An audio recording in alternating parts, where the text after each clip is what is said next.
नमस्कार दोस्तों, आप सभी का स्वागत है। आज मैं आपको बहुत ही ज़बरदस्त कहानी बताने वाली हूँ कि कैसे जाने अनजाने में हुई घटना हमारा जीवन बदल सकती है। तो चलिए इस कहानी को शुरू करते हैं। एक बार की बात है, एक गुरु और शिष्य जंगल के रास्ते से कहीं जा रहे थे। तो रास्ते में शाम होने लगी और उनको पानी की प्यास लगी।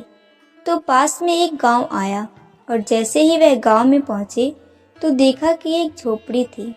वो झोपड़ी की तरफ गए और उन्होंने आवाज़ लगाई। तभी एक आदमी और उनकी पत्नी, साथ ही साथ में उनके 3 बच्चे भी आए, जो फटे पुराने कपड़े पहने हुए थे। गुरु यह सब दृश्य देख रहे थे कि इतना बड़ा खेत है, इन्होंने फसल इसमें नहीं लगाई हुई है। तो गुरु ने सबसे पहले तो पानी के लिए आग्रह किया, हमें पानी मिल सकता है?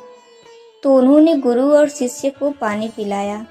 अचानक गुरु ने कहा कि अगर आप इसमें खेती नहीं करते तो फिर अपना जीवन यापन किस तरीके से चलाते हैं? तो उस आदमी ने कहा कि हमारे पास एक भैंस है और इस भैंस का दूध बेच करके पैसे कमाते हैं और इसी से हम आजीविका चलाते हैं। गुरु ने उनकी इस बात को ध्यानपूर्वक सुना और उनके बीच में कुछ देर तक बातचीत हुई, लेकिन अंधेरा हो चुका था। तो उन्होंने यह निर्णय लिया कि आज की रात हम यहीं रुकेंगे। तो लगभग मध्यरात्रि के करीब गुरु ने शिष्य से कहा कि हमें इस भैंस को ले जाना होगा और इस भैंस को ले जाकर कहीं जंगल में छोड़ना होगा। तो शिष्य ने सोचा कि इस तरीके का गलत काम भला मैं कैसे कर सकता हूँ। अगर मैं इस भैंस को लेकर के जाऊँगा तो यह आदमी बाद में अपना जीवन यापन कैसे करेगा। लेकिन गुरु का आदेश था, उसको करना पड़ा। वह अपने गुरु के साथ चलता गया और आधी रात को गुरु और शिष्य निकल लिए, लेकिन भैंस को भी अपने साथ ले आए और बहुत दूर छोड़ दिया ताकि वहाँ से भैंस वापस अपने गांव में ना आ सके। तकरीबन 10 साल बाद जब वह शिष्य भी गुरु बन चुका था और दीक्षा देने का काम भी करने लगा था, तो उसने सोचा कि 10 साल पहले मुझसे जो गलती हुई थी, क्यों ना मैं आज उस गलती को सुधार लूं और मुझे उस आदमी के पास जाना चाहिए। वह उस आदमी के पास जाता है, लेकिन वहां पहुंचकर वह देखता है कि खेत में फसलें लहरा रही हैं और बगीचे लगे हुए हैं। वह सोचता है कि शायद हो सकता है कि वह आदमी अपना घर बार बेचकर, अपनी ज़मीन बेचकर शहर में कहीं चला गया हो। लेकिन तभी अचानक वह आदमी आया और उस गुरु को नमन करता है कि मैंने आपको पहचान लिया।